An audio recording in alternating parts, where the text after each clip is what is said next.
Good morning, good morning. How you doing? Good. She is 6 months. Ay, qué linda. Yeah, going to summer school and all that. So that's what Steve's got, so. Yeah.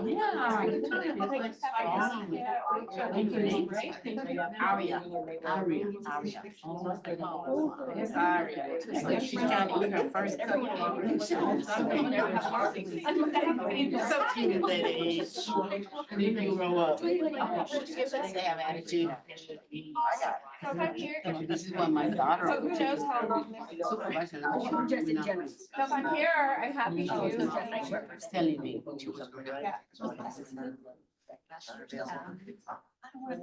No. I know I'm not. No, she's up. Morning.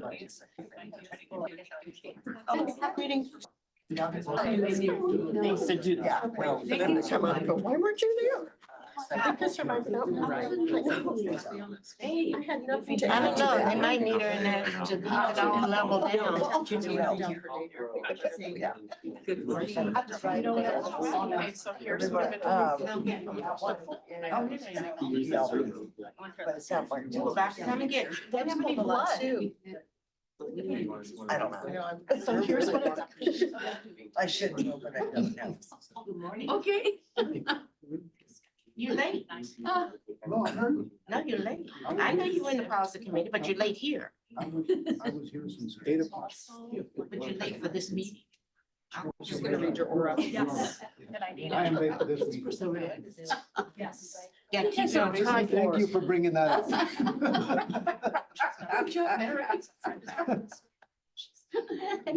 Gotta keep your little toes here. Checking point. Morning, Virginia. Good morning.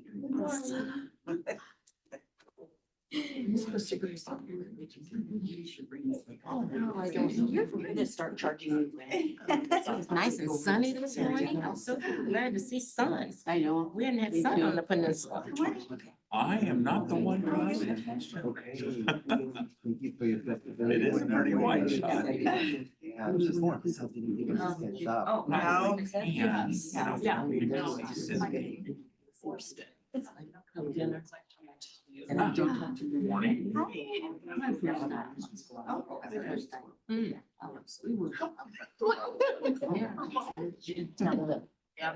It was so great. It feels so crazy.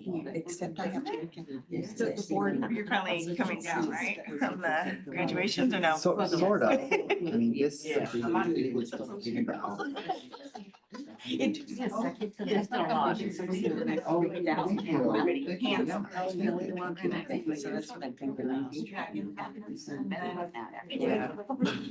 Yeah, the next plan, the S5 plan. I got your text this morning, so I didn't respond. Oh. We were in the middle of setting it up. Yeah. Thank you. Did you get it on Saturday? Oh, yeah. We got it online. The phone is on. She was in that area. Yes. Good, how are you? Good. We're not gonna actually do much. She was avoiding it, huh? How are you? Good, how are you doing? We're in a million miles an hour. My auntie, who's 92 and has dementia, got pneumonia this morning, and I had to end up going to the emergency room till 1:30 in the morning. That was not fun. But she's alive still, so. It's a front. I just want to have it just. But it's such a- Looks like, yeah, I do too. Yes, and why is that? So Adam was adjusting the camera to make sure that all the board members would show, Yeah, but they're not. Over. So who can adjust the camera? Give us just a second, we'll adjust that. His last meeting, it was perfect. It didn't show Cindy, it showed that way.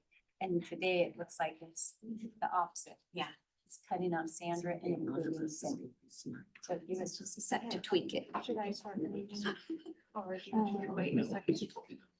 Here's Adam. Fix that.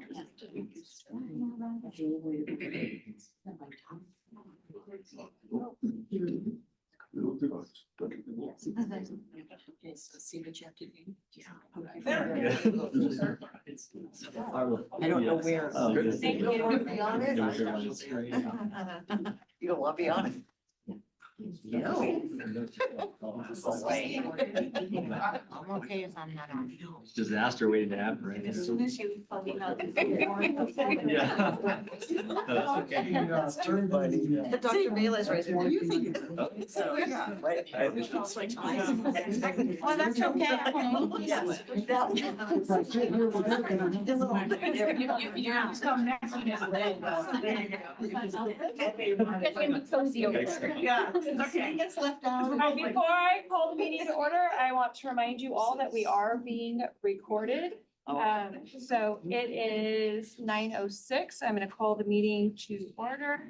Can I have a roll call? Please, Cindy? Heather Owen, Here. Annette Eastek, who's joining us via conference call.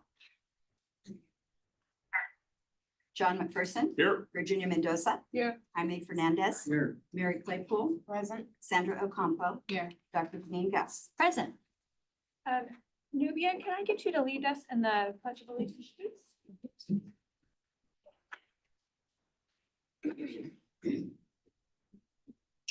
I pledge allegiance To the flag of the United States of America and to the republic for which it stands, one nation, under God, indivisible, with liberty and justice for all.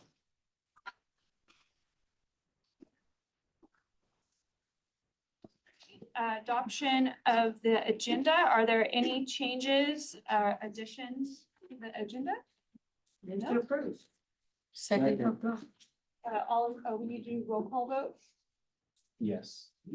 Heather Owen, Aye. Annette Eastek. Aye.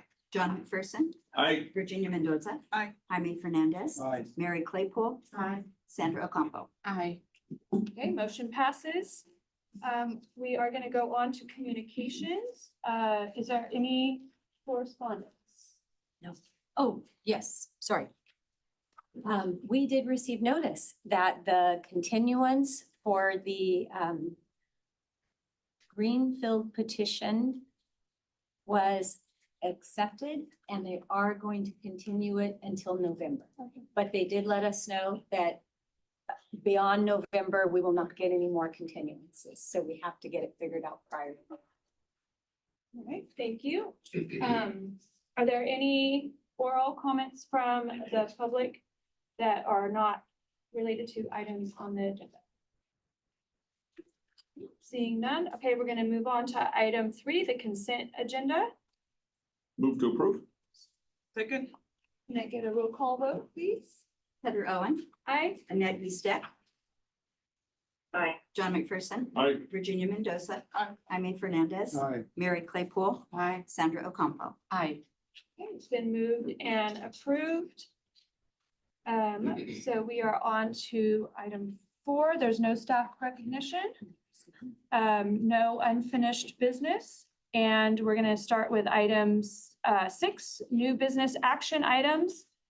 I would like to take items 6.1, 6.2, and 6.3 together. That's the adoption of resolution number 242554, resolution 242555, and resolution 242556. Dr. Stanley, can you address those for us, Yes, please? great. Thank you very much and good morning. So these are our annual resolutions that we do for the education protection account funds that we receive under Proposition 30. One of the requirements is that we had to make sure that we posted on our website exactly where these monies are going to be spent. And we have always spent them under instructional in the instructional category, I guess I would say. And it's generally used for teachers. The thing that I would note is that county offices are paid a little bit differently than the school districts. We get $200 per ADA because we have so little ADA. And then the districts, which for us are home charter and alternate and home charter and open door charter, that they're paid by the ADA at the rate that is calculated based on the amount of money that's collected at the state level. So that's divided up that way. Any questions about this? This is an annual resolution that we approve. Any questions? All right, can I get a motion to? Move to approve. And, okay, it's been moved and seconded. Can I get a roll call vote? Heather Owen, Aye. Annette Eastek. Yeah. John McPherson, Aye. Virginia Mendoza. Aye. Jaime Fernandez, Mary Claypool. Aye. Is Sandra Acampo. Aye. Thank All you. right, motion passes. Thank you. 6.4 Wellington Smith Junior Juvenile Court School Instructional Days Calendar. It's page 19 in the agenda. Dr. Bella. Yes, good morning, Madam Chair, members of the board, Dr. Gus, cabinet, community. We bring before you the instructional days calendar for Wellington Smith School, which is actually two sites, Monterey County Juvenile Hall and Monterey County Youth Center.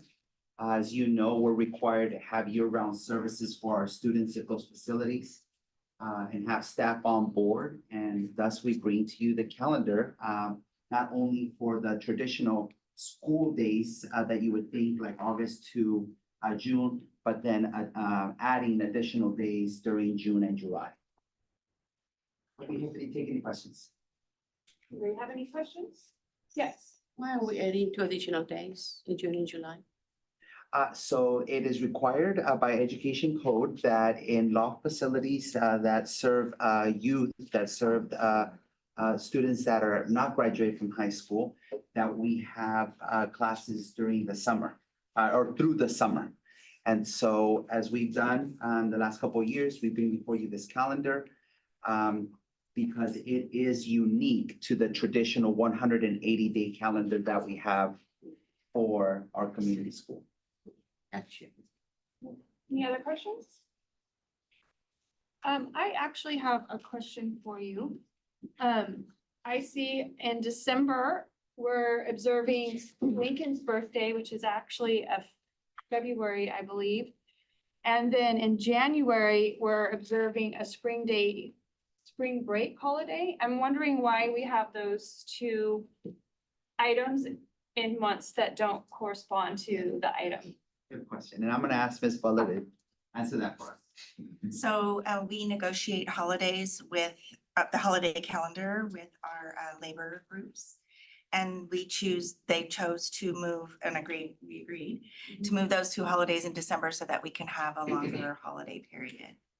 Okay. We've done that for like the last 5 years, I believe. Okay, and we still need to call it the Lincoln's holiday and the spring break Yes, holiday? because that's what's noted in the contract. Interesting. All right, thank you. I know. It throws people off every year. Yeah, are there any other questions? All right, can I get a roll call vote? Oh, you know what? I need a move to approval. Move to approve.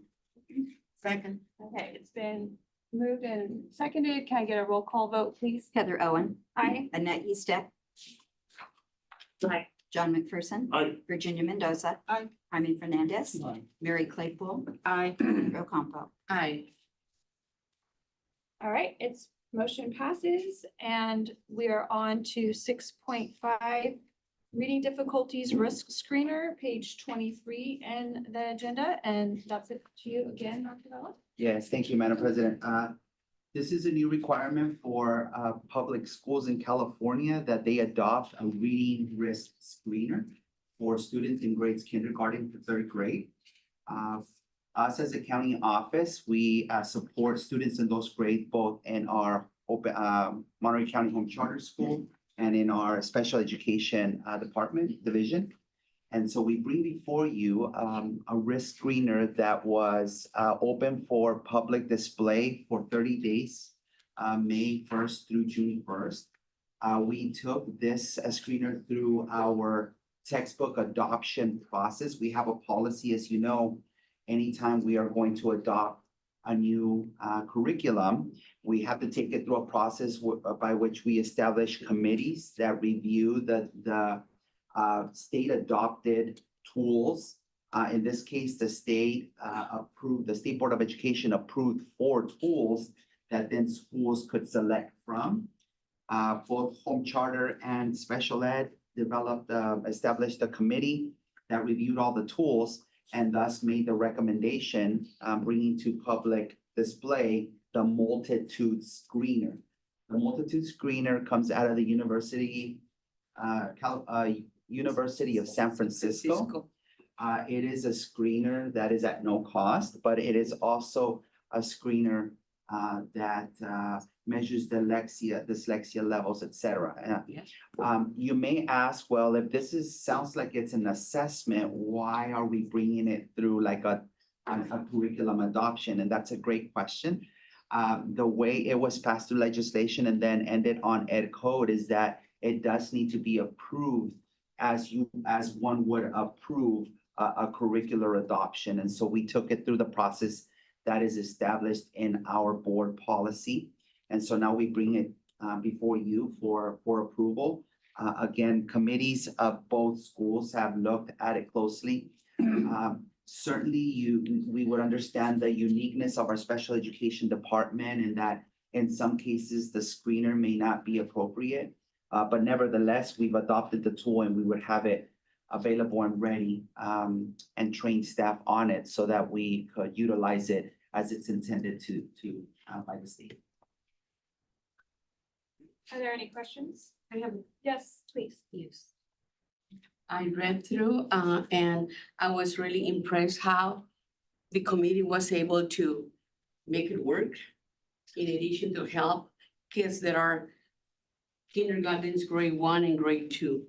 And it reminds me years ago when I attended at a conference in LA that the congressman of San Francisco was talking to a group of trustees, asking them, we choose your recommendation as trustees that we should begin to help, students, first grade, second grade, third grade, fourth grade. And the majority that we were there loving, we said no before kinder. We need to start targeting kids when they're 3, 4 years old. And those especially that are suffering from dyslexia. And, so when I read this, I was said, thank you committee for adopting it into the curriculum that is able to be approved by the county. And I'm happy for that. And congratulations to the committee. That's it. Thank you. Any other questions or comments? Dr. Miller, I have a question for you. You mentioned the training and I see the cost required for training. About how many people are we going to be sending to the training to learn how to use this screener? Sure. If I may turn to both the Principal Normandy and to Assistant Superintendent Arabia to answer that question. So Nadine? Yeah, we're already in communications, the early stages of communications with multitudes. So we'll be training our program specialist who oversees it as the case carrier for every student who is on an IEP for us. She will be leading and facilitating, scheduling the trainings. And then what we'll do is right now we have 3 teachers sort of designated to work with our lower primary students, and all 3 of them will be trained as well. So we're working on getting that scheduled so that we can implement right away when school starts. Great. I'm turning it to Alicia because she's been. And for us, we will be training all of our teachers who are working with the students who would be using the assessment, which would be our kinder, first and second grade teachers. If they have the possibility of having a student of that grade in their class, they will be trained in this and have the materials needed. All right, thank you. All right, any other questions? Can I get a motion?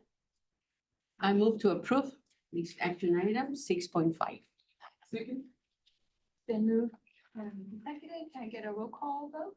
Heather Owen, Aye. Annette Eastek, Aye. John McPherson. Aye. Virginia Mendoza. Aye. Jaime Fernandez. Aye. Mary Claypool. Aye. Sandra Ocampo.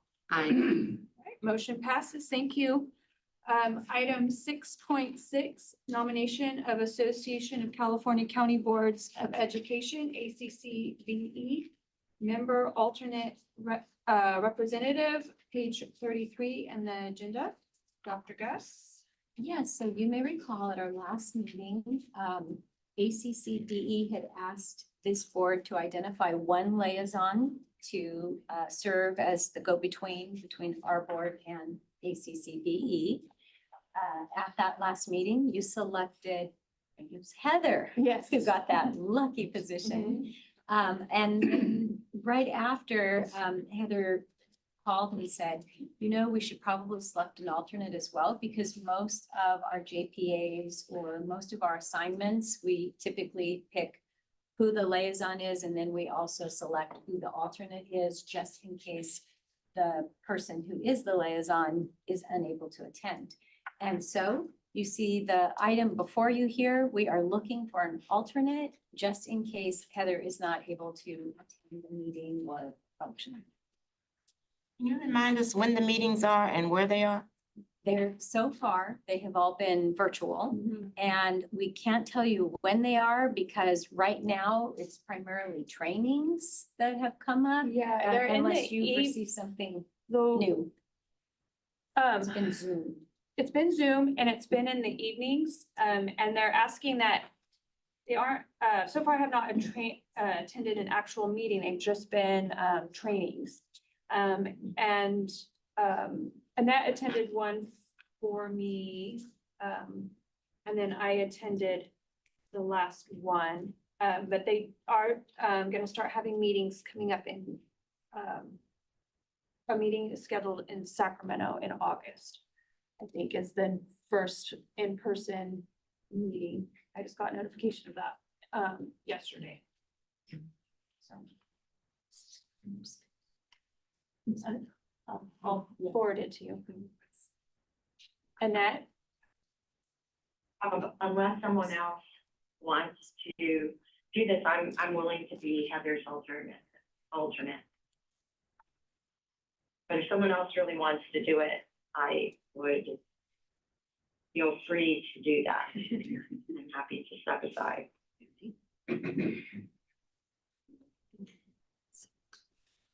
Is everyone clamoring to do this? I can't. Not a single one, Annette. No clamoring. No clamoring. Then I would be happy to be the alternate. Excellent choice. Okay, can I get a motion? I move that trustee Netties that be the alternate for ACCB. Okay, it's been moved and seconded. Can I get a roll call vote, please? Heather Owen, Aye. Annette Eastack, Yeah. John McPherson. Aye. Virginia Mendoza. Aye. Jaime Fernandez. Aye. Mary Claypool. Aye. Sandra Ocampo. Aye. All right, motion passes. Thank you. All right, so we have time certains on our items, is that correct? 9:30? Yes, so you have 7 minutes. Do you want to do 8 Yeah. or 5? Okay, 8.5. Okay, so 8.5, payment of claims for May 2025. It's page 317 in your agenda. Dr. Stanley. Thank you. And you can see that, turn this back on. And you can see that it's the end of the year because normally we run about 2 million every month when I bring these claims to you, and this month is 4 million. So you know that programs are starting to close out the year and make the purchases that they need. I did have 3 questions this time. The first one was B&N Motors for $78,905.27. That is on page 319. And that is the California Community Schools Partnership Program, the CCSPP purchase, the implementation grant. So they purchased a Toyota Sequoia to allow them to be able to go to the places that they need to go in order to support them. This was an expense that was specifically approved by the state. The next question. Did you need to add something? No. The next question was on US Bank. Oops, shouldn't do that, put that on. And it is on page 327. So US Bank St. Paul, that's the amount $860,133.35. And it's exciting for me because this is payment number one of our COPS that we've been out for to build out the conference center at West Campus. So the next payment is going to be coming in December. So this was just an interest payment amount, but you will see principal and interest in December. So remember that name, US Bank St. Paul. Are we gonna be paying quarterly or monthly or what are we? It's twice a year. Twice a year. Yeah, it's Good. June and December. Got it. The next question was about Webster Bank, and that is on page 328. This is our debt payment for the Salinas Community School. And you may remember that we used to pay Sterling Bank and then Webster merged, and so it became Webster Bank. And so I think that's sometimes why names come up and you go, what in the world is that? So Webster Bank is the one that we use to continue paying off that Salinas Community School debt. Thank you. Are there any questions? All right, thank you very much, Dr. Stanley. Thank you. These next two items will probably take Longer. them 5 Yeah. minutes. You do your I think- superintendent I think report? so, yeah, absolutely. All right, we're gonna move on to 9.1 superintendent's report. Okay, and I'll also do the board calendar. So Cindy placed the board calendar at each of your areas. If there's anything on the board calendar that you would like to attend and you'd like Cindy to register you for, please let her know. I do also want to mention that I was registered to attend the speaker series with Kate Daniels that was originally scheduled on a different date, and they have now moved the date. And Cindy, I might need your help. What is the new date? It's in August, actually. Look it up. Okay, she's gonna look that up because the date they moved it from June to August August. 29th. August 29th. Okay, she put it on the calendar there for you. Kate Daniels. And I am not going to be able to attend, and so I'm asking if there are any board members who would like to take that seat. It's August 29th, and it is Kate Daniels. And it is going to be at the grill at Point Pinos. And you can think about it and then let me know. You don't have to decide right now, just wanting to make sure that that ticket gets used. If we are not able to use that ticket, then we're going to request reimbursement. So that is Annette's trustee area. It is. So Annette, if you're available, great. If she's not available, I can do it. I am available. Great. What time is it? It is 11:30. 11:30 to 1. Okay. Awesome. I'll Okay. put it on my calendar right now and just August 29th, you said, right? It's a Friday? Yes. Yes. And thank you Okay. so much. Wonderful. Okay, and then for my superintendent's report, I am passing down the list of the many meetings and events that I have attended from May 14th to June 9th. And the things that I just want to take a couple of minutes to point out are the graduation ceremonies. They were absolutely fantastic. As you all know, as educators, that day, the day that our kids walk that finish line, I shouldn't say finish line, Yeah. just they're finishing Start either line. their 8th grade or their 12th grade, and now they're starting their new journey. Thank you, John. Is probably one of the best days for all of the educational team members who have really worked so hard to help support these young people on their pathway. And so just beautiful graduations. The kids were thrilled, the parents were thrilled, the rooms were packed. And I have to say, I know you're gonna say, I say this every year. And it's true, every year. Our student speakers were absolutely amazing. They just brought us to tears, and both through happiness and also as they shared some of the struggles that they overcame. It just shows you how resilient and how brilliant our kids are. So wanted to do a huge shout out for Dr. Vella, for Nubia, Nadine, Deb. You all absolutely rocked it. And we don't have Beth in here right now, but we also had our special education graduation ceremony. That's for our kiddos who are aging out of the program. And that one's kind of more low key and typically held at ABI, and that graduation ceremony went very well as well. I also wanted to let all of you know that the Capital Advisors team came and made their presentation this last week, or was it this week? Days are running together. And we have here a copy of their presentation. It was kind of a mixed bag, mostly good news for the most part. I mean, the state budget is not great. And a 2% COLA is not a thrilling, or what is it, 2 point, whatever, three, something yeah. like that right now, is not really great news. However, I think we could all agree that for education, we did not get the hits. We have been pretty well protected these last, 4 or 5 years as far as the state budget. And so I'm very thankful to the legislature for continuing to invest in public education.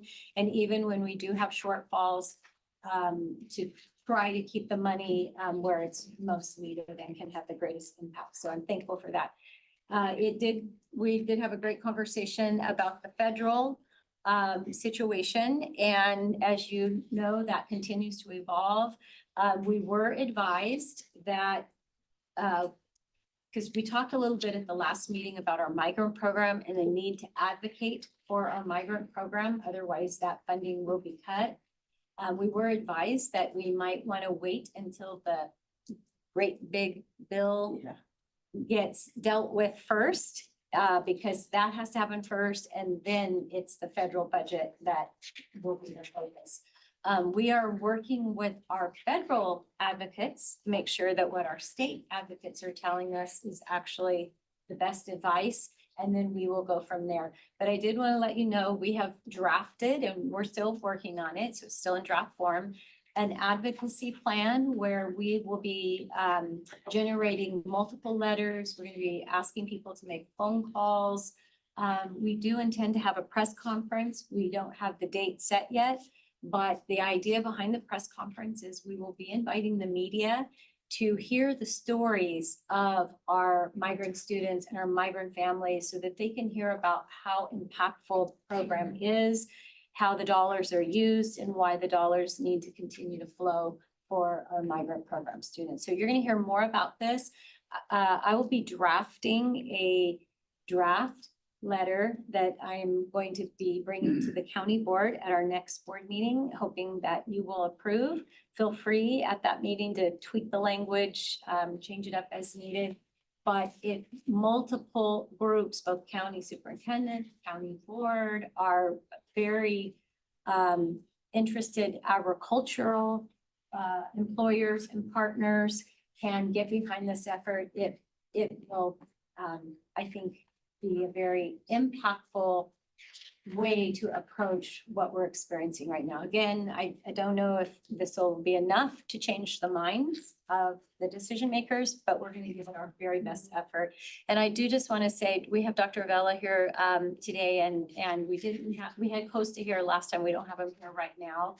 He and his team, they have been working so hard. You all know this. And the summer months are when our programs are even more important because there's fewer things happening in the school districts. And so what we do with kids during the summer, we have our binational teachers who have just arrived. You'll hear, I'm hoping you're going to hear from them at our next meeting.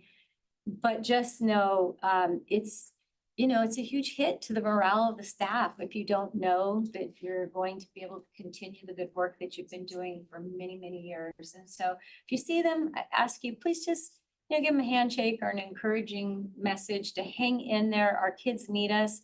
And no matter what happens with the program, they need us to be strong all the way through. Until whatever happens, we are not going to let our kids and our families down. The other thing that I wanted to mention is that, as you know, we had two very important, all of the positions in our office are very important, but we had two key positions that were open, our early learning program and our alternative education program. And while we do not have the individuals here in the meeting today, we did want to let you know that we did fill those two positions. And I'm going to ask Dr. Bella to let you know who will be stepping up. And I also just want you to know, we had a really good problem. And the good problem was that we had good, strong applicants. And so really any of those applicants could have done a great job for us, but we think that we picked just the right people to lead those two programs. Dr. Bella? Yes, Dr. Gus. The first position that we interviewed for and selected was our early learning director. As you may know, the program was without a director since November.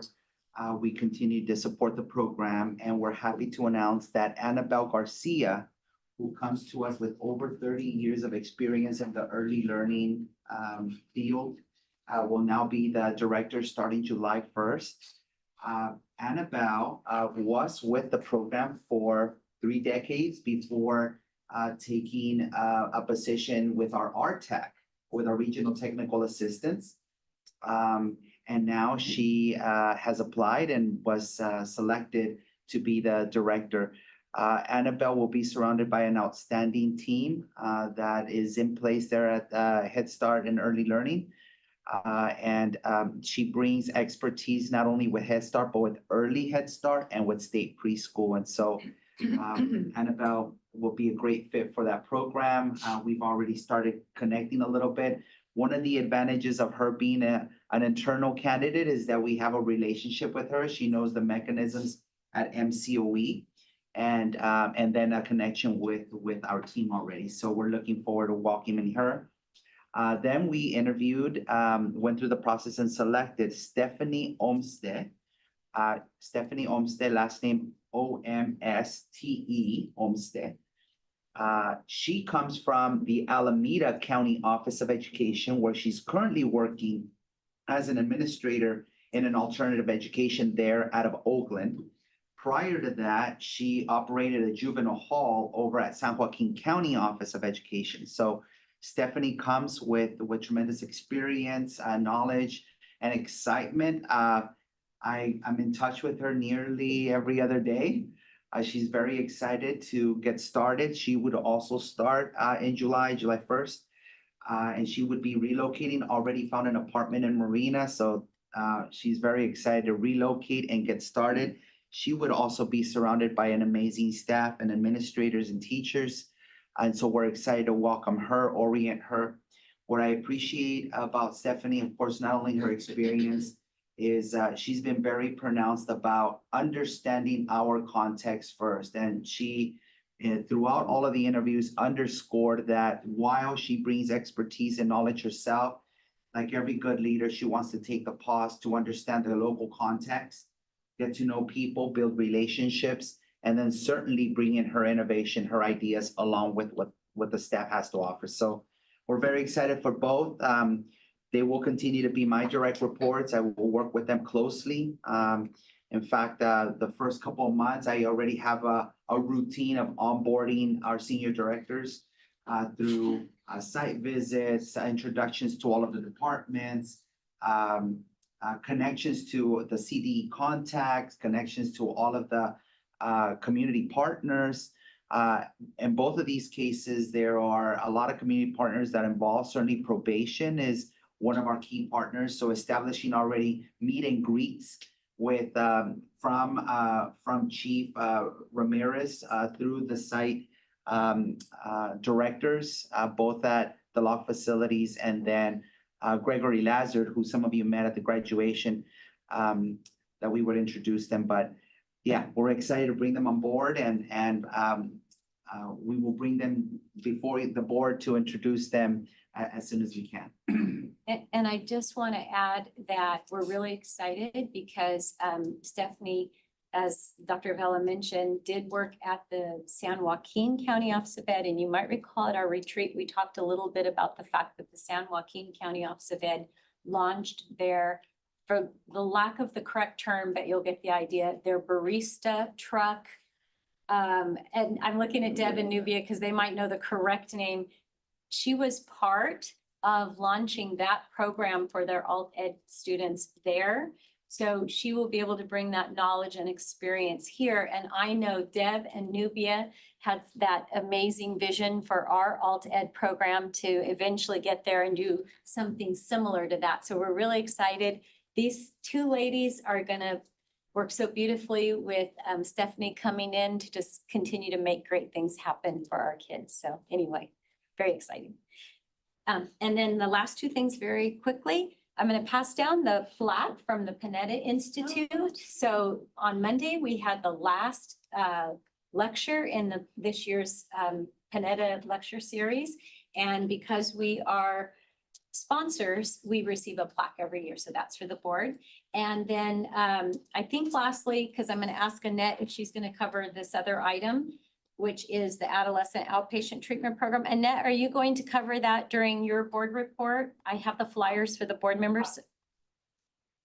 I can do that, that's Okay. fine. Then I'm gonna not Sure. talk about that since Annette will. And so I just want to wrap it up by saying we do have on June 20th, an event at the Monterey Conference Center.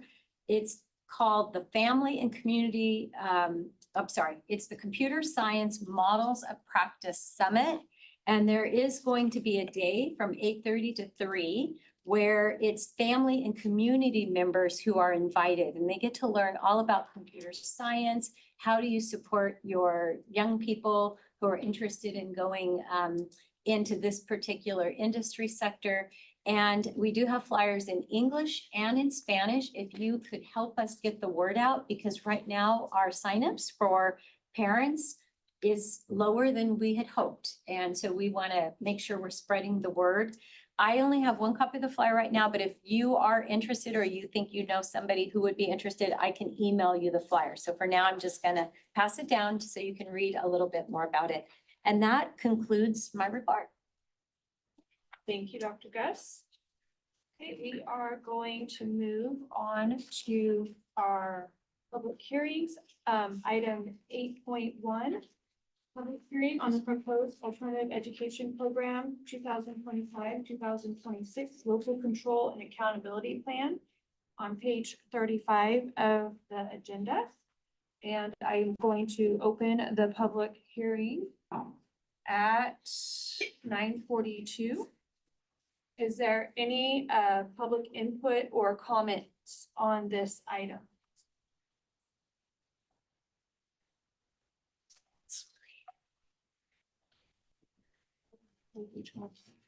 Yes. Okay, so then I'll just close it.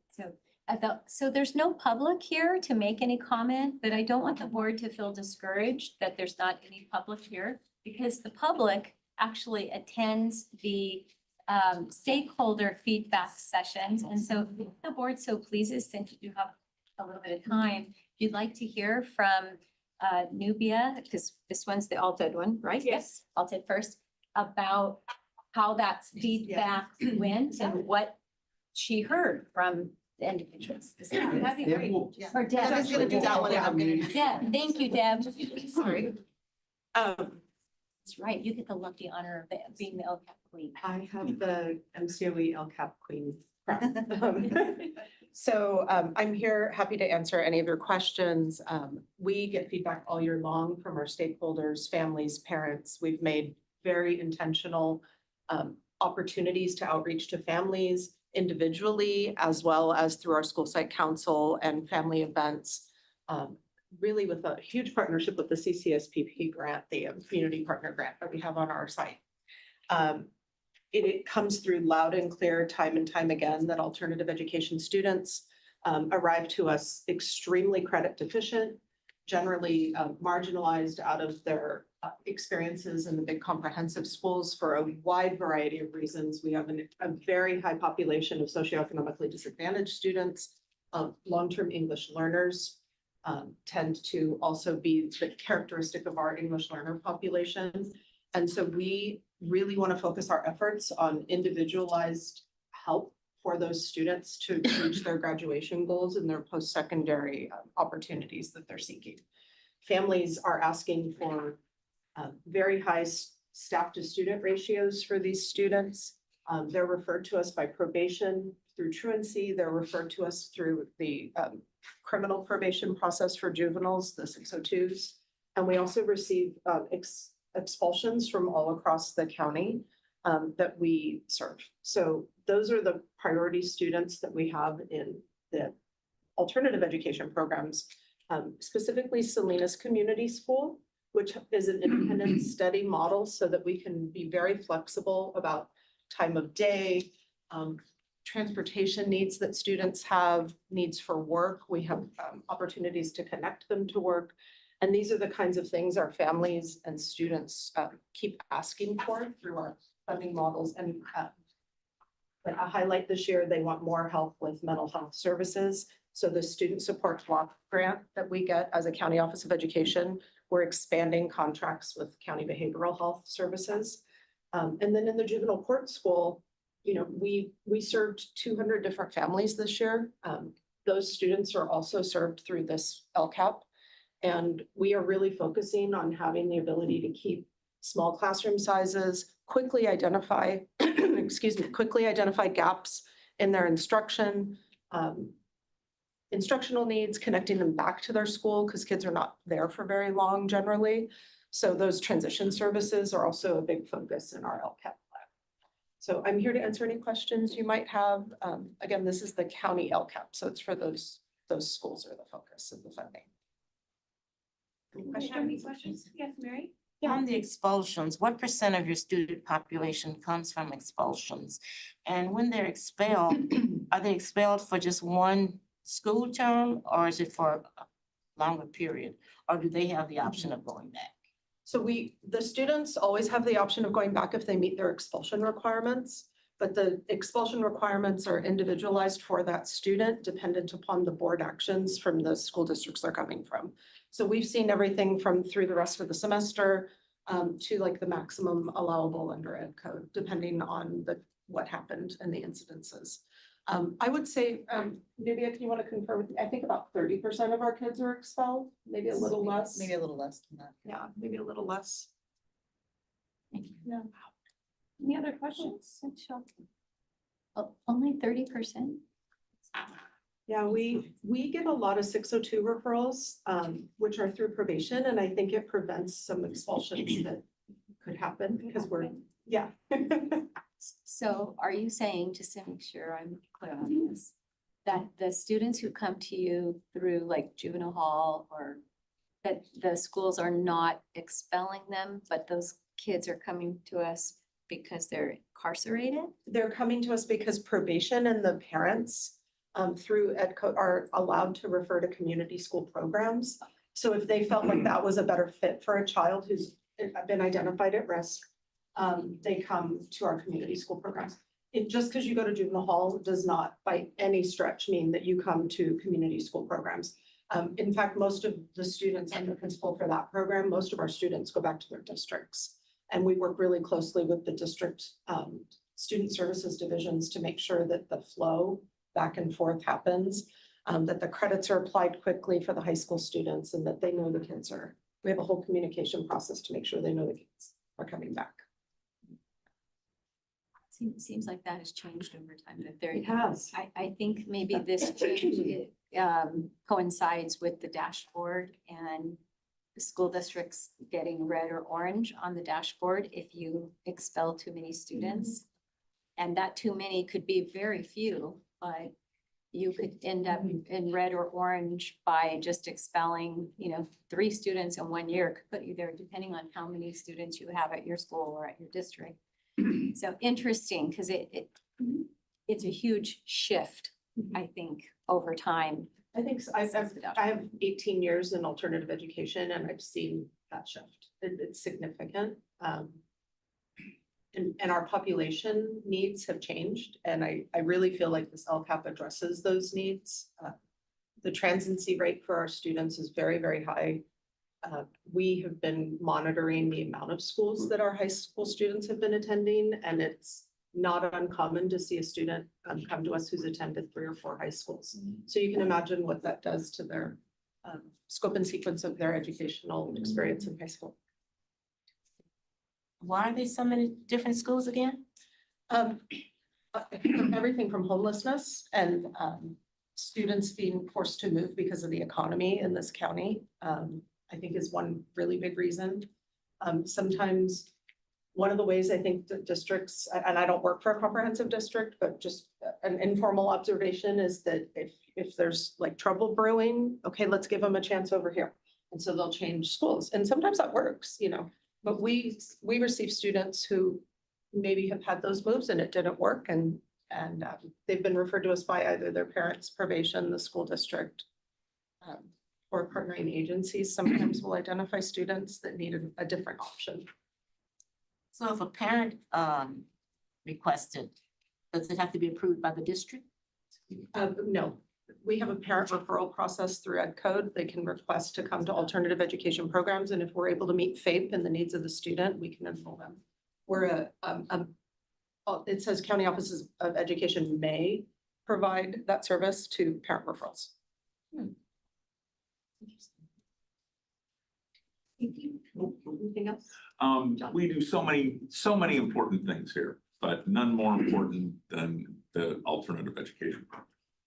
And I think we're just gonna continue to see exactly the trend that you just described, where it's getting easier to live in the state, you know, for families, for students. And so we're gonna continue to be, quote, under pressure, unquote, to, you know, serve the needs of those students who are falling out of the traditional system. So very encouraged to hear about your addressing these issues through the LCAP process, which is the right way to do it. So I think we're right where we need to be. Thanks, I appreciate it. Our team appreciates it. This is not just my project. There's an army of people to create all 100 and whatever pages we landed on, so thank you. And any other questions or? Yes. I just wanna ask you, please extend our thanks to everybody in the team. Because I know it's a whole team to accomplish things in life, so thank you to every single one that is not here today. Absolutely, thank you. Anybody else? No. Okay. Thank you so much. Okay, I'm going to close the public hearing at 9:52. Okay, we are on 8.2, public hearing on the proposed open door charter school 2025-26 local control and accountability plan. Page 143 in the agenda. And I will open the public hearing at 9:53. Okay, we would like to. So I think overall Open Door Charter has shown a really great year. We had 49 graduates this year and are on par to have 3 more. So our LCAP is addressing those areas where we still feel like we can make some tweaks to support our students even more. So our goal number 2, to improve student engagement and school climate.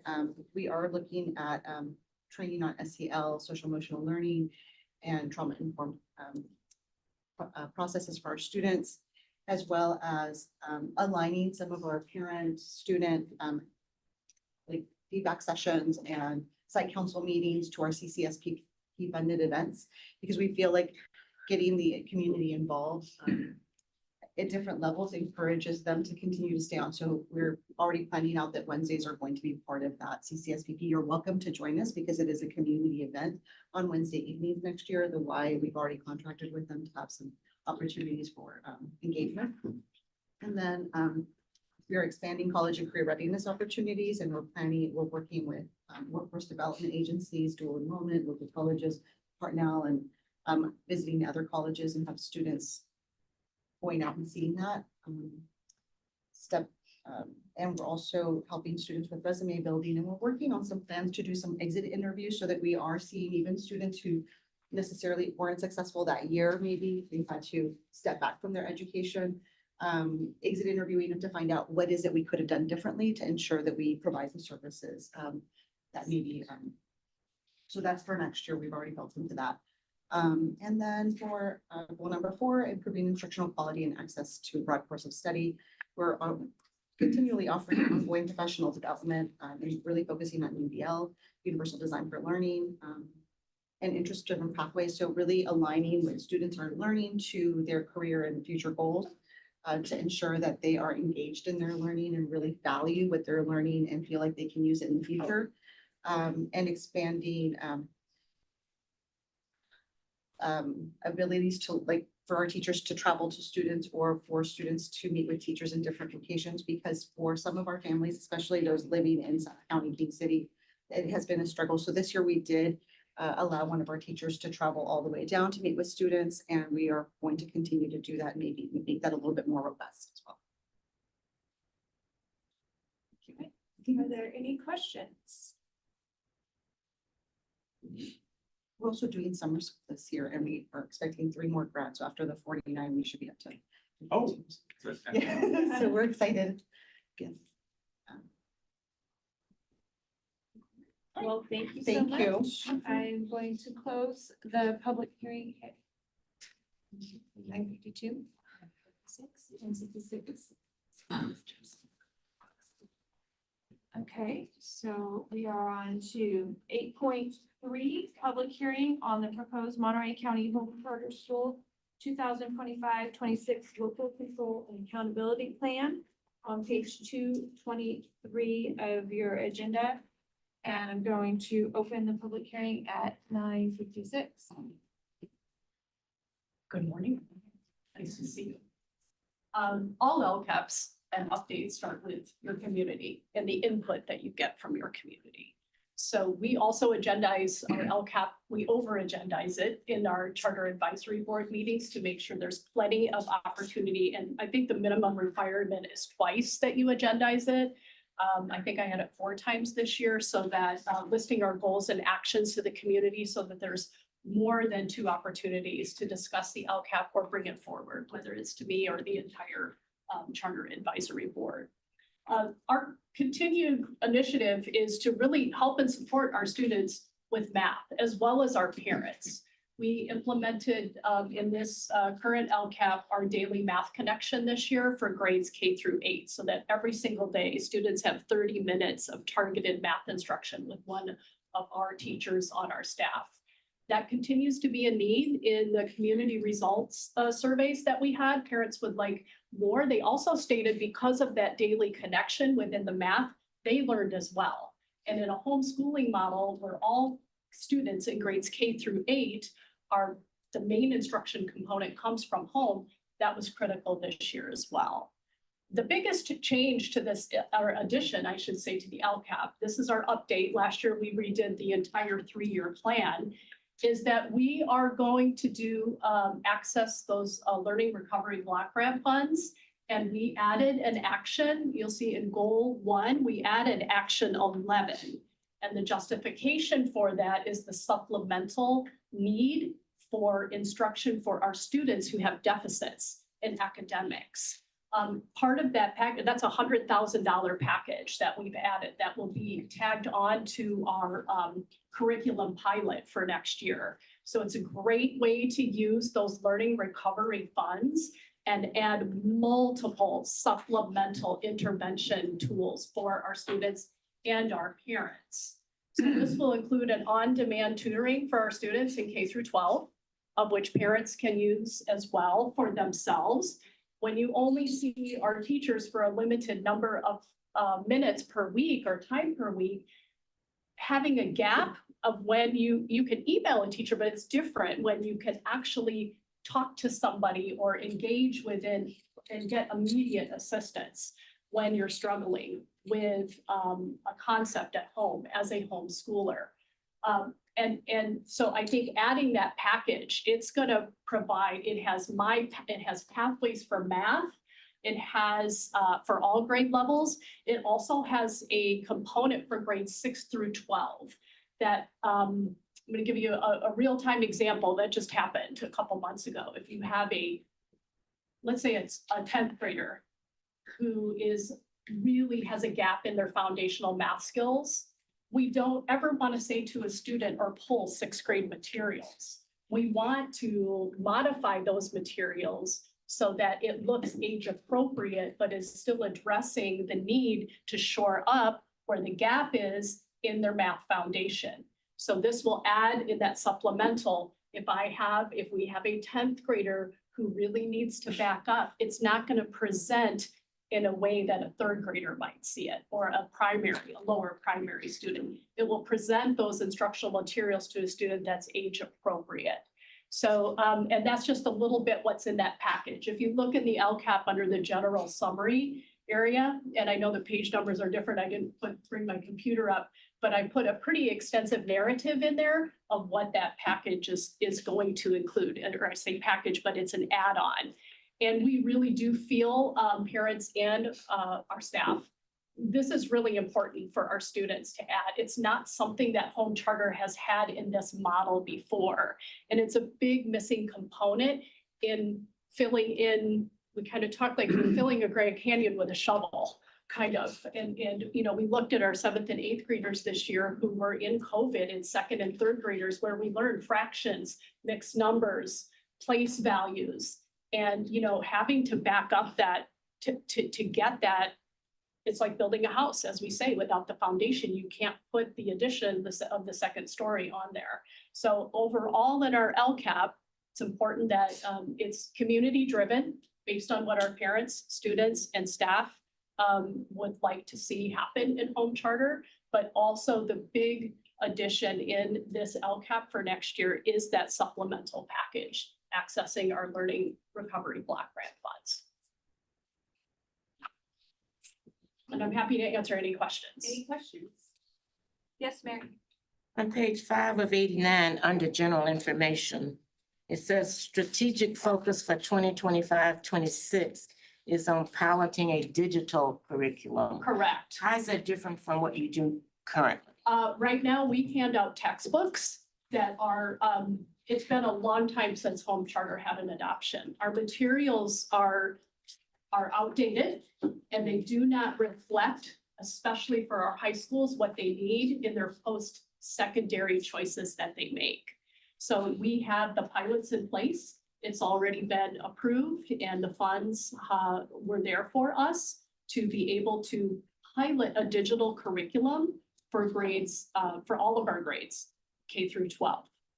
Had we gone through a traditional adoption process with text books, we would never get caught up to 2025, where we are with materials. I think our most recent textbook was dated 2012 that I looked at.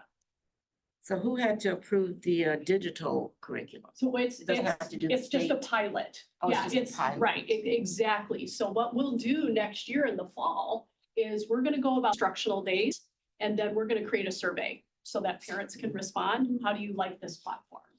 They know that we're piloting it next year. They're very excited. They've seen pieces of it. And as well as the company that we're working with will provide training to our homeschool parents on how to maximize, as a homeschool parent, access to the platform. So you think it'll help address the chronic absenteeism? I think our chronic absenteeism was very good this year. We went from orange to green, and that was step one. Like, we have to get kids coming back in to school, even if it's twice a week. For us, it's not every day, but that was a struggle my first 2 years here.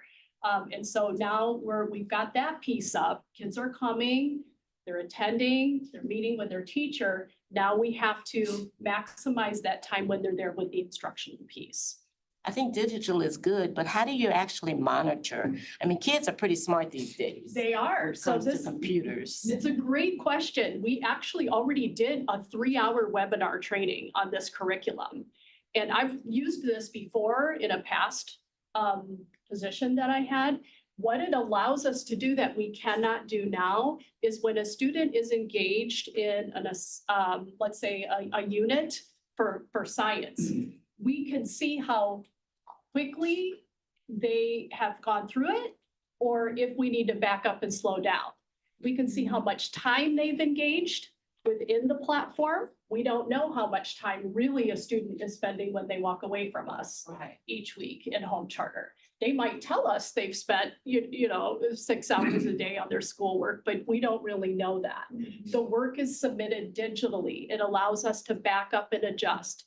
It also allows us for the students that are struggling to modify the curriculum much more appropriately for them.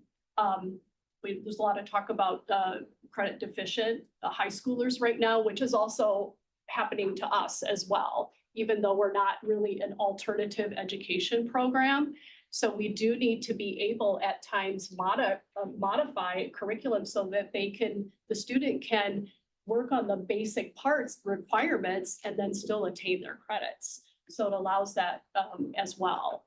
So right now, staff is really excited. We did a 3-hour training. They're like, this is amazing to be able to see where they are every single day. I can check into this platform, see how much work they've done and how many minutes they've invested in each subject that's appearing for them. It also allows us to have things like a credit recovery course. If we do have a student who needs to, once you do that, it's not A through G certified, so that's important to know, but we have many students who need to get that diploma and just to get to Partnell, MPC, or a vocational program. So it'll allow us to do that as well. It'll be interesting to see what the pilot. I'm excited, yeah. I'm a pilot. I'm a year behind on that. I really wanted to do that my second year here, but other things took a much higher priority for our students and our staff at that time. So we'll follow if we decide to adopt, and that will be from the community, the feedback that we get. Yes, and then if that's the case, then we will It's a follow long- our board yes. policy as to what procedures we follow when we're going to go through an adoption process. And we also have just started summer school this week. It's day 3, and I have 3 teachers. I actually initiated the pilot contract. It's a little bit longer than a 12-month.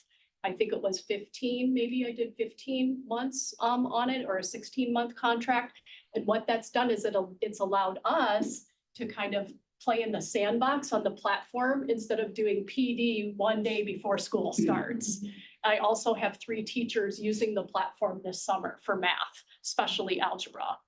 That's our big that's our big hurdle for a lot of our kids. You have to pass algebra for us to give you a diploma, or issue. I don't mean give it, but to earn a diploma, you have to pass algebra. So our math teacher is teaching algebra this summer, and she's using the platform. And she said it's great so far. And they're, again, the on-demand tutoring, the company's fantastic. They they respond within less than an hour if you don't know how to use part of the components that exist on it. It's a solid platform. Okay. Thank you. Any other? Yes. I'd just like to make a comment.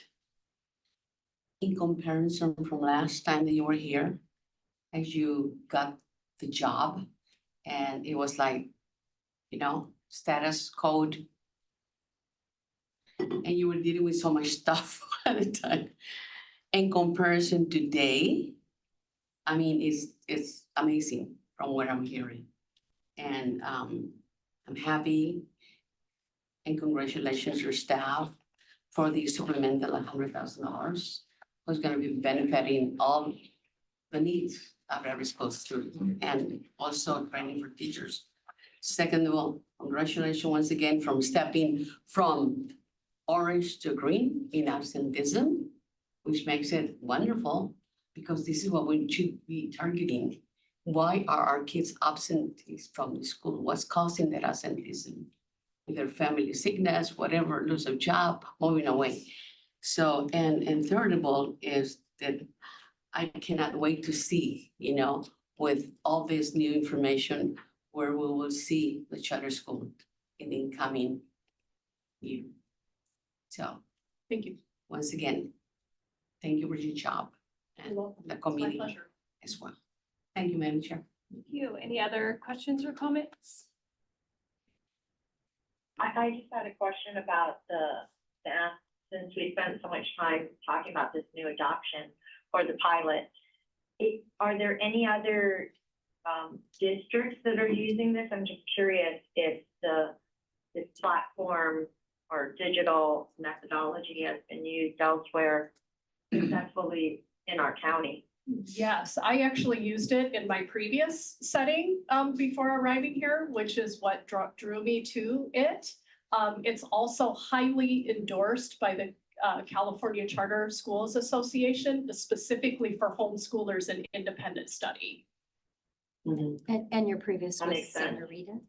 Yes, Santa Rita. It has a good parental component, which is so important for homeschoolers because their primary educator is at home. So that seems, I mean, I'm really looking forward to hearing about it because, I mean, it would be great to have that kind of feedback constantly seems so important, and it will show up any gaps that the students have. And since, as you say, it's the building block, that's the whole reason why math is so tough. If you missed stuff in the past, you can never catch up because your foundation is not there. Right. So this will be exciting if it works.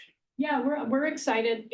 I think, you know, again, preparing for students to go out into the world, just from my own experience as a parent, you know, a lot of our kids go to Hartnell and they're not writing on a piece of paper and turning it in. Everything is digital. And so it'll give especially our high schoolers a chance to really engage in that type of setting, but also the homeschoolers. And I appreciate that, bringing that up, Annette, because it also has notes built in and presentations within the platform specifically for parents that are homeschooling in a way that they can decipher and understand what the concept is instead of our education lingo that we use. So some of our parents have had a chance to look at that and really appreciated that portion of the platform. So here's hoping. Fingers crossed. On both hands. All right, any other questions or comments? All right, seeing none, I'm going to close the public hearing at 10:12. Thank you. We're gonna go on to 8.4, public hearing on the proposed 2025-26 budget for the Monterey County Superintendent of Schools. That's page 315 in the agenda. I'm going to open the public hearing at 10:12. Any public input or comments? Just comments. Thank you as always for the input from the board budget study session. Because of that, John, thank you. We have made a change on page 7 so that amount under the contract services and upper of the offensive is in line again with what you would expect it to look like. So we, like I mentioned in the email that I sent to you all, the incorrect number had been picked up there. So thank you very much. So that is the one change that we made to this budget book at this point, and I hope you are going to enjoy this until the adoption day of the 25th. So next meeting, June 25th, is the proposed adoption for both our LCAPs and all of our LCAPs and the budget. Thank you. Are there any other questions? Just a comment. Yes. It's exciting to see Dr. Stanley's face light up when she started talking about it. I've never seen anybody love budgets as much. It's great. I know, yes, I feel very proud. So thank you for all very the hard work. And you can bring your binders back to me if you would like. The ones that have that one. Will do. All right, any other comments, any other input from the public? Okay, seeing none, I'm gonna close the hearing at 10:14.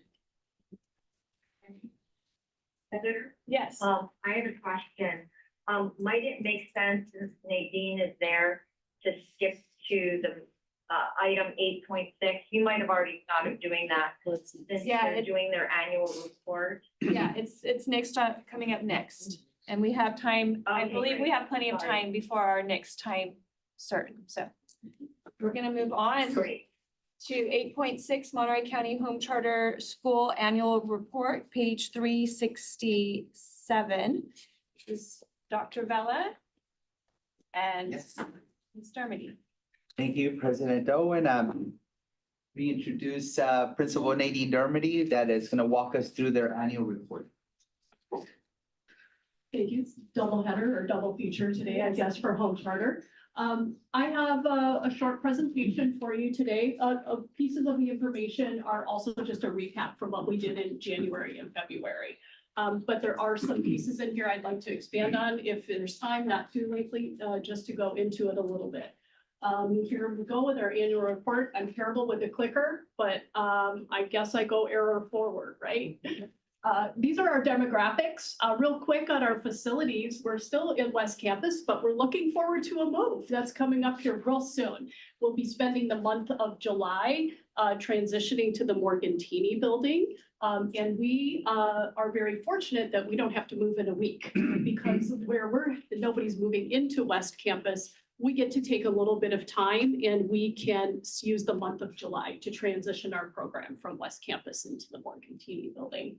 Our student population is a quick recap there. We continue to maintain an enrollment about between 250 and 255. Next year, right now, we're only planning for next year. We will have 63 students leaving us, which is about 25% of our enrollment. And we have we had 75 families on our waiting list currently. And as it gets closer to the school year starting, especially for the high schools here locally, about August 1st, our phones will start ringing pretty heavily and we'll be taking kids in and we'll fill all those positions. But it also goes back to that fluidity in enrollment of how we are every year, between 35 and 25% of our students are new to us. This is another recap on our academic data. We know that we're struggling with math and we continue to make that a focus. We haven't changed it this year. We put a lot of strategies in place. So we'll see how we do in coming up. We're being cautiously optimistic, again, because we're having to go back to a lot of instruction and foundational skills. And we have to do that. We have an obligation to do that. Putting work in front of a student that they cannot do on a day-to-day basis is very different than getting back to those foundational skills and then increasing the challenge as they begin to achieve and show that they can maintain the work that we're providing to them. Also, we continue with our GEMS class. That was a big hit this year where we support in a co-teaching model, general education, English language development, math, and special education for our students. That class was not canceled once this year because of the way that we have it staffed. And it had a very positive impact on our students.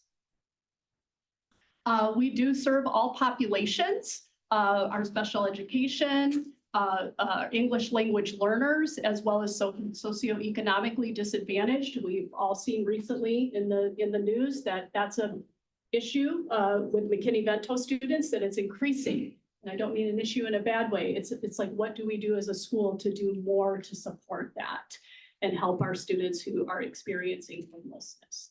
We did our unduplicated count this year was at 72%. That was the highest home charters ever seen. We do offer all of the supports and programs for students. I'm a big proponent of re-engagement meetings. I think that that's important when a student is struggling, you bring together the student, the teacher, the parent, and myself. We run through where are your struggles? And I always try to reach at least one agreement at the end of those re-engagement meetings. We don't have to agree on anything, but what can we all agree on of an action that needs to be taken in order to support student success? And that's been really a positive impact on the social emotional health of our families. I'm always continue to be surprised when parents come in to meet with you that they're scared. Oh, I thought you were going to be so mean, or I thought this was scary. I don't want to meet with the principal. And that's never my approach in meeting with families ever. We're there to work with you together collaboratively to create a good end result. We have multiple levels of mental health support that are still needed. We're also doing Harmony at Home this summer. So we're providing summer social and emotional counseling to the students who need that bridge during the summer months. And then we have our academic counseling as well through helping our kids plan their post-secondary career. And I'll have a slide that'll show that we had a really good turnout for our Panther Prep this year for our high school students. We continue to have 14 teachers. We will have that next year as well for support staff in our office. One of those teachers is a dedicated math instructor. She's a certificated math instructor that is also, fortunately for us, biliterate in English and Spanish. So that's a big help to our student population. We had more professional development this year than Home Charter's seen in a long time. Put that on a petition report earlier this year, and we continue to engage and really get into professional development. It's specifically around language and mathematics. Our own Ed Services did a series on that, and I had 3 teachers participating in that, including our math teacher. We also went through a very rigorous WASC visitation this year. We don't have the final report. It was 6 weeks ago. It was interesting. We had the visitation the very first week we did state testing. And you can't change that. That's just the way that it landed this year. Great process for our team. The initial feedback from the WASC committee was wonderful. So we're hoping to hear soon and get the official confirmation. Also on the back side of that, I served on a visitation team this year myself. I wanted to see on the other side, what is that visitation team that's doing? What are they going to be doing? And what are they looking for when they're coming into Home Charter? So in March, I served on a visitation team, and we did 3 school visits and reports over 2.5 days. So it was really fun. And we got to see 3 different schools. We went to North Fork, the center of California, and looked at their adult program, their alt-ed program, and their home school charter that was TK3. So I appreciate that. Sorry, that's all right. And then we continue to stay in good fiscal standing. That is something I do meet regularly with. I have a great team, Talisa and Keith from business, meet with them monthly to make sure that we stay fiscally solvent. This is where we had our college preparation. 51% of our seniors attended Panther Prep at the time that I wrote this report. And we had 35 graduates this year, as Dr. Gus stated earlier. I believe 28 participated in the ceremony. We work a lot with Parsec. They chose us as the Community Impact Award out of over 100 submissions through their agency that they lead. I'll also be sitting on a podcast for them on Friday to talk about the challenges in education and how we're going to move forward and continue to help and support high school students. And then we've talked a little bit already about our curriculum pilot next year and or in the fall. And if that goes well and the community feedback tells us that we want to move in that direction, then we'll start the adoption process probably around November, because there's several steps involved in that if we want to do that correctly. And continue. Our number 1 goal is to increase our math fluency every day. Every day. That's what we talk about in Home Charter. Every single day. How did it go in daily connection with math? Where are our students? Do our parents need help and support? Do they understand the state test and what we're looking for when we put that test in front of students? We're also are going to continue all of our literacy pieces, especially around reading comprehension. And we want to increase our graduation rate. We had a rough year last year. We have 12 students that didn't make it for various reasons.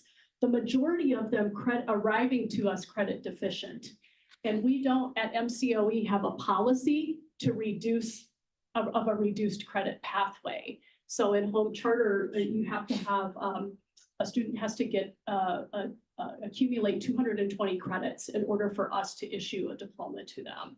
And if we receive a junior who has 40 credits, it's pretty tough to get them on time. Ethically, I feel a big responsibility to help those students when they arrive, but many of them, it involves transferring them to a credit reduced program or helping them find a place where they can get that diploma. And last year we had a lot of them, and it did affect our graduation rate. But on the other hand, it's our ethical obligation to serve the community and those students who are credit deficient. How do we help them get where they need to be? And what school is that? Whether it's Open Door, whether it's Learning for Life, whether it's a Salinas Adult School, some component such as that. And that's it. any questions on that, or is there anything I can answer? Yes, Mary? First of all, I want to say thank you for all your hard work and all the efforts that you're putting into this program. I know it's a lot and that you continue to do the best you can. But when I look at the math scores, I just want to bang my head on this table. When we say 5.22% of students met or exceeded the standard, I mean, I don't know how we're saying we're meeting the needs of these students if that's the percentage that we're throwing out there. And two, doesn't the state have a standard that we have to meet in order for us to stay in business? Not that, I mean, that I don't know. I could find that out, but it is. I don't know how to emphasize that we're all worried about it in home charter. We don't come in every day and, you know, ignore it. Like, we're having conversations, we're doing the professional development. Right. And we are really worked hard this year to get the parents engaged in it too. And because if it's not collaborative, it's just, it creates a larger challenge. Are there just too many So- variables for us to make the difference? You know, I can tell you that what I see, and I know people are getting fatigued hearing it, but the gap of COVID is just had a huge negative impact on these kids and foundational skills. We saw it in our 7th and 8th grade students this year who, you know, multiplication and, you know, having to do the rote practice. We did, you know, little competitions with multiplication blocks and fluency and just continuing to fill it in. All I can tell you, Mary, is I come every day, every single day. What are we doing next and how do we refine what we have? Yeah, I just don't see where the problem is coming from, because even science is at 11%, which is twice of the math. The math test is very difficult, and I have my own theories behind that, which this isn't the venue for. But it's very difficult. I know in February, or either January or February, I showed a sample question for an 8th grade student. And it's, if students are struggling with reading and then trying to solve a math problem of which requires a lot of reading, and then there's always a lot of unnecessary information in the prompt as well, and trying to figure out where do we start to solve the problem. Yeah, I'm So shaking my head. I know but we're not giving up. That's all I can tell you. As I've presented today, like, it is not something that's being swept under the rug that we're not addressing in home charter. So And it's not just your school, other schools obviously have issues. It's just that this 5.22 is just so. it is, and you know, that score last year was really tied to 3rd and 4th graders, which we don't even have that many students. And when we're, so if you have 5 3rd graders and none of them meet or exceed standards, it skews the entire overall percentage result of achievement on your data. Yeah. So that's, you know, having come from small environments, I understand the impact and how are we going to really drill down. Nobody ever wants to hear we have to teach them to the test, but the reality is we do, because we want to do so much more as educators for kids than just teach to one specific test. But that's how we're measured. And believe me, home charter understands that after this year and going through our process and the WASC accreditation. That was actually more of a rigorous process than bringing the petition forward. They go all into every crack and crevice of what you are doing in your school program. And whether it's robust, whether you're giving the support to the students, your instructional practices, your PD, your curriculum, they really dig in. So that was helpful for us this year. It was a perfect storm, without a doubt, but we needed it. We needed to, like, wait a minute, what do we need to change, especially post-COVID for our families? I know it's tough, so thank you. You're welcome. John? Just kind of doing a level set back to where we were in the winter. We did renew the charter for a 5-year period. We had a long discussion about the math scores. And how, under the current rules, if they don't improve, our hands will be tied the next time we have Correct. a renewal. We shall see what happens between then and now with the rules, but that's kind of where we left it. Right. Yes, we're all very clear on that, by the way. Thank you. So the page 4, it has it says 2024 California Assessment of Student Performance. So these are actually last year's? Right, because we just, in the spring, those won't be published till the fall. That is correct. So we are still optimistic that there will be growth over this year since we've been implementing. Correct. And then even more implementation for the 25, 26. Correct. Okay, thank you. I just wanted to clarify. That's We're my hope. still looking at old scores. These are the same that I brought forward in January Yes. and February. So we just finished the state test. Our closing date for us was June 4th. Do we know when the state returns those results? We'll start to get some preliminary results of which I'll have access to, and you always have to be cautious. They always say to be cautious because not everything is completely calculated. So I'll be looking at preliminaries probably in about 2 weeks. Okay. Just to kind of see where we are and where does it sit. All right, thank you. Okay. Fingers Yes. crossed. Yes, Sandra. Yes, I'd just like to make a comment. And I'll start by saying mentorship is very important for our students, especially when you reach out in a time of essence, where the kids are failing and they're not passing math. Math is a very difficult subject. And my experience in the past has been that when I was at a high school district as a trustee at Alisal High, we have many students struggling in math.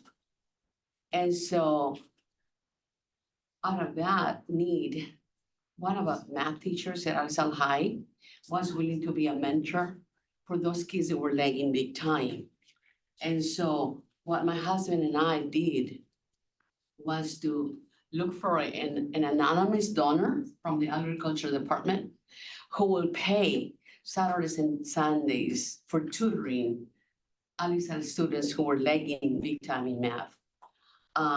We were able to make it happen, and it's been going on until now. These kids meet 7 o'clock in McDonald's provides them with breakfast, and the donor pays for breakfast. He remains anonymous because that was the promise that he asked us to do. But it's amazing to see the turnout, from the freshman students making big time in math to by the time they finish the senior year. It's an amazing chapter of life. And I'm thankful to this teacher because he's not getting paid for it. He just does it because he wants to help our students succeed in life. And from that point of view, I realized that mentoring either students, teachers, staff development, collaboration is a huge important piece of education. And we cannot build a village by ourselves. We need the community. And we talk about family-wise, we need to go back and hammer it again by saying, you're sending your kid to school to learn education, not to be a babysitter.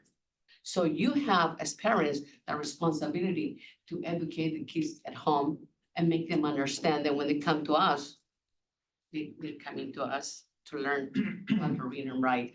So I think I don't know if it is possible, I'm just gonna throw a little crazy question on you. If there is any possibility within the charter school that you can identify previously, those kids that were not able to graduate last year to this year because the lack of credits. And you also mentioned something very important. You said a while ago that we as the board, we don't have a policy on board to allow us to reduce. We don't, the only way I can reduce a credit or create a reduced credit pathway for us is for a McKinney-Vento student that transfers at a very specific time in their high school career. And McKinney-Vento, migrant, a child of a military family, and there's the Adjudicated. adjudicated, yes. So those are and that's a state, that's a CDE regulation. So that's the only way that as a school site, I have any authority, I guess, for the lack of a better word, which I don't really care for that word, but any way to change the number of credits that a student needs to have to graduate from home charter. So what that has resulted in when we see that coming, and we're having multiple conversations with the family. Like, we can see that we're not going to make the games and graduate on time. We've helped students transfer, if they're 17, transfer to Open Door. But even if they transfer, it affects our graduation rate because they're not graduating from us. But we've at least done our due diligence to get the student where they need to be. And we've had several transfer to Learning for Life school as well. So with that in mind, I go back to, sharing with you that info and and continue to support mentorship across the board, equity wise. I don't believe that because you speak only Spanish or English or Japanese, you're supposed to stay in that path. I mean, in reality, this is the global society that we're dealing with right now, and we need to provide education. Just the equity piece, which I feel very strongly about, and the language piece. I want to go back to our digital pilot. Will be able to, has access to 16 different languages to help our homeschooling families. Good. So, sorry. So that is really important because we have a lot of Spanish-speaking families and Arabic both. And so the ability to be able to switch the language so the parent can hear. It's not always about parents' ability, it's the language barrier. And so if a parent of a homeschooler can hear in Spanish and then communicate, here's what you need to do in your schoolwork, that's going to be helpful as well. That just sparked that with me. I forgot to mention that, but thank you very much. Thank you. All right, any other questions or comments? Seeing none, thank Thanks, you everybody. so much. Really appreciate it. Thank you very much. Thank you. We're gonna take a 5-minute, excuse me, 5-minute break, and then we'll move on to our interdistrict transfer appeal. And as the board members are going into your break, just want to make sure that everyone knows before the parent comes in. The parent speaks an indigenous language, and so we do have a translator on the phone from Centro Binacional. The parent will speak in their home language. The translator will translate from that language to Spanish, and then Dr. Vela is going to translate from Spanish to English. We could not find a translator that can go from the indigenous language to English, so that's what. How much time we just lost? I know. Thank you.